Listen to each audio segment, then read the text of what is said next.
Hey guys, welcome back to our YouTube channel. మన ఛానల్ని first time చూస్తున్న వాళ్ళైతే please like, share and subscribe చేసుకోండి. ఈ వీడియోలో నా ఫ్రెండ్ శిరీష నా కోసం చేసిన స్పెషల్స్ మీకు చూపించబోతున్నాను. ఫస్ట్ పూర్ణాలు ఎలా ప్రిపేర్ చేసుకోవాలి చూసేద్దాము. బిఫోర్ డే నైట్ 1 గ్లాస్ మినపప్పుకి 2 గ్లాసులు రైస్, సేమ్ ఇదే క్వాంటిటీ, మీకు ఎంత కావాలో సేమ్ అదే ఈక్వల్ క్వాంటిటీ తీసుకుంటే సరిపోతుంది. బిఫోర్ డే నైట్ మినపప్పు అండ్ రైస్ నానబెట్టుకున్నాము. రైస్ మనం దోశ బ్యాటర్ ఎలా ప్రిపేర్ చేసుకుంటామో సేమ్ అదే ప్రొసీజర్. సో దోశ బ్యాటర్లో ఎట్లయితే మనము సగ్గుబియ్యం, ఇంకా శనగపప్పు, ఇంకా మెంతులు వేస్తాం కదా, సేమ్ అదే ప్రొసీజర్. కొంచెం ఒక్కొక్క స్పూన్ వేసి నానబెట్టేసుకోవాలి before day night. And next day morning మనం ప్రిపేర్ చేసే before half an hour or 1 hour ముందు సేమ్ 1 గ్లాస్ శనగపప్పు తీసుకొని నానబెట్టుకోవాలి, సోక్ చేయాలి. అండ్ నానిపోయిన తర్వాత అది కుక్కర్లో తీసుకోవాలి. పప్పు ములిగేంత వరకు కొంచెం వాటర్ వేసుకోవాలి. అండ్ వాటర్ వేసుకొని కొంచెం ఆయిల్ వేసుకొని విజిల్ పెట్టుకుంటే అయిపోతుంది. 2 విజిల్స్ మ్యాక్సిమమ్. కొంచెం స్మాష్ అవ్వాలి, బాగా పేస్ట్లో అయిపోకూడదు. సో 2 విజిల్స్ వచ్చాక ఆఫ్ చేసుకోవాలి. తర్వాత బెల్లం తురుముకోవాలి. 1/2 కేజీ బెల్లం తీసుకుంటున్నాం ఇక్కడ. సేమ్ అట్లా కోరి మొత్తము మనం పప్పు విజిల్స్ అయిపోయిన తర్వాత అందులో బెల్లం యాడ్ చేసుకుంటాం. తర్వాత దోశ బ్యాటర్ ఉంటుంది కదా, అది అందులో కొంచెం షుగర్, సాల్ట్ కలర్ కోసం అది కూడా మిక్స్ చేసుకోవాలి. పప్పు ప్రెజర్ అంతా తీసేసిన తర్వాత అందులో బెల్లం యాడ్ చేసుకుంటాము. బెల్లంలో ఉన్న వాటర్ అంతా బయటకు వచ్చి బాగా లూజ్గా అయిపోతుంది. అది మొత్తం బెల్లం అంతా కరిగి థిక్ కన్సిస్టెన్సీ, అంటే ఆ ప్యాన్ నుంచి సపరేట్ అవ్వాలి అదంతా. అప్పటి వరకు దగ్గరుండి మనము కలుపుతూనే ఉండాలి. అండ్ ఇలాచీ పౌడర్ యాడ్ చేసుకున్నాం. సో అది అయిపోయిన తర్వాత ఆ పూర్ణం స్టఫ్ ఏదైతే ఉందో అది ఉండలుగా చేసుకొని దోశ బ్యాటర్లో మిక్స్ చేసి ఆయిల్లో వేసుకోవడమే. సింపుల్. స్పూన్తో వేస్తే ఈజీగానే ఉంటుంది. అండ్ చేతితో వేయడం అలవాటు ఉంటే డైరెక్ట్ మనము ఆ పూర్ణము దోశ బ్యాటర్లో స్టఫ్ చేసి వేసుకోవచ్చు. సో స్పూన్తో కూడా బాగానే వస్తాయి. మన బూరెలు అయితే రెడీ అయిపోయింది. ఇంకా నెక్స్ట్ చికెన్ బిర్యానీ చూసేద్దాం. ఇందులో చికెన్ 1.5 కేజీ చికెన్కి 1.5 కేజీ రైస్ సేమ్ క్వాంటిటీ తీసుకుంటాము. చికెన్లో కారం, ఉప్పు, పసుపు, ధనియాల పౌడర్, ఇంకా chicken masala, garam masala, ginger garlic paste and lemon, curd, ఈ ఐటమ్సే వేస్తాము. సో అవన్నీ వేసి బాగా మిక్స్ చేసుకోవాలి.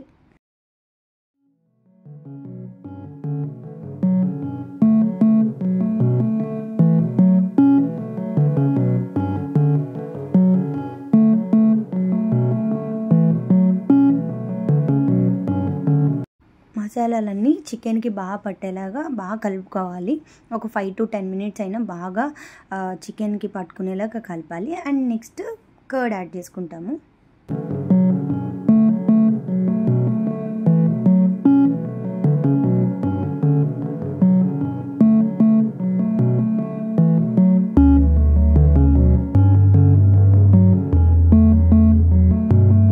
ఒక 2 or 3 ఆనియన్స్ తీసుకొని ఆయిల్లో బాగా ఫ్రై చేసి, ఫ్రైడ్ ఆనియన్స్ ప్రిపేర్ చేసుకోవాలి. ఆనియన్స్ కూడా యాడ్ చేసుకోవాలి. ఈ చికెన్ ఏదైతే మనం ప్రిపేర్ చేసి మసాలాలు వేసామో అందులో ఫ్రైడ్ ఆనియన్స్ కూడా కొంచెం స్మాష్ చేసి వేసుకోవాలి. ఫ్లేవర్ చాలా బాగుంటుంది. ఇది మాత్రం మస్ట్, ఫ్రైడ్ ఆనియన్స్ అయితే.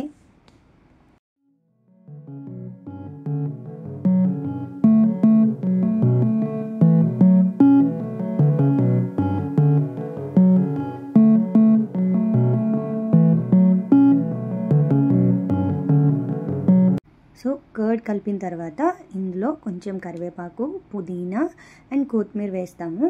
అవి కూడా వేసి బాగా కలిపిన తర్వాత అండ్ ఫ్రైడ్ ఆనియన్స్ ఏదైతే ఫ్రై చేసిన ఆయిల్ ఉందో ఆయిల్ కూడా ఇందులో యాడ్ చేసేస్తాం. సో మొత్తం మిక్స్ చేసి ఈ ఆయిల్ పైకి వచ్చేంతవరకు 1 అవర్ అయినా, ఆల్మోస్ట్ 2 అవర్స్ అయినా మ్యారినేట్ చేస్తే చాలా బాగుంటుంది. పీసెస్ మెత్తగా అవుతుంది అండ్ ఆ ఫ్లేవర్స్ అన్నీ చికెన్కి బాగా పట్టుకుంటుంది. ఇప్పుడు చికెన్ మ్యారినేట్ చేసాం కదా, అది పక్కన పెట్టేసుకొని రైస్ ప్రిపరేషన్ చూడాలి. 1.5 కేజీకి 1.5 కేజీ రైస్ అనుకున్నాం కదా, ఆ rice before half an hour అయినా నానబెట్టుకోవాలి. తర్వాత రైస్ బాయిల్ అవ్వడానికి ప్రిపరేషన్, ఒక దాంట్లో వాటర్ పెట్టుకొని అందులో కొంచెం సాల్ట్, ఇంకా మసాలా పౌడర్ ఏంటి అంటే చెక్క, లవంగం, ఇలాచి, స్టార్ ఎనసిస్ అంటారు కదా అది, అండ్ మరాఠీ మొగ్గ అంటారు కదా, ఇవన్నీ కలిపి కొంచెం పౌడర్ చేసుకోవాలి. సో బయట మనం విడిగా వేస్తే అవి తీసేస్తాం కదా రైస్ నుంచి. సో పౌడర్ వేస్తే అందులో మిక్స్ అయ్యి ఫ్లేవర్ చాలా బాగుంటుంది. సో అదొక 2 స్పూన్స్ మ్యారినేట్ చేసిన చికెన్లో అండ్ వాటర్లో కూడా వేసుకుంటాం. వాటర్ బాగా బాయిల్ అయినప్పుడు అందులో పుదీనా, కొత్తిమీర కూడా వేసుకోవాలి. వాటర్ మరిగిన తర్వాత రైస్ మనం మ్యారినేట్ చేసుకున్న రైస్ని తీసుకొచ్చి అందులో యాడ్ చేస్తాం. 70% ఆర్ 60% రైస్ బాయిల్ అయితే చాలు, అది తీసి చికెన్ దాంట్లో యాడ్ చేసుకోవడమే.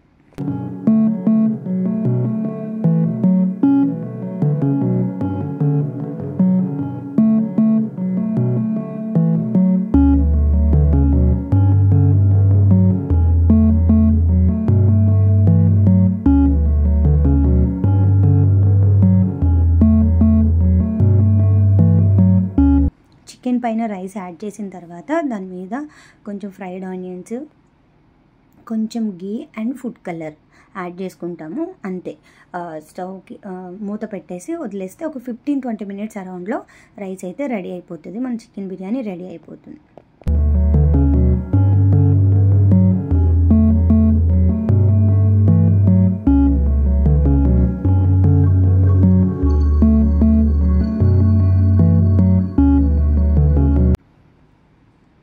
మన చికెన్ బిర్యానీ అయితే రెడీ అయిపోయింది. చూసారా, రైస్ విరిగిపోకుండా ఎంత బాగా అయిందో.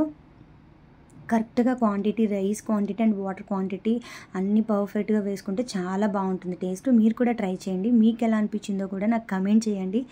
Hope you like this video. ఈ వీడియో కనుక మీకు నచ్చినట్లయితే please like, share and subscribe చేసుకోవడం అస్సలు మర్చిపోవద్దు. See you soon in my next vlog. Bye bye, take care, love you, bye.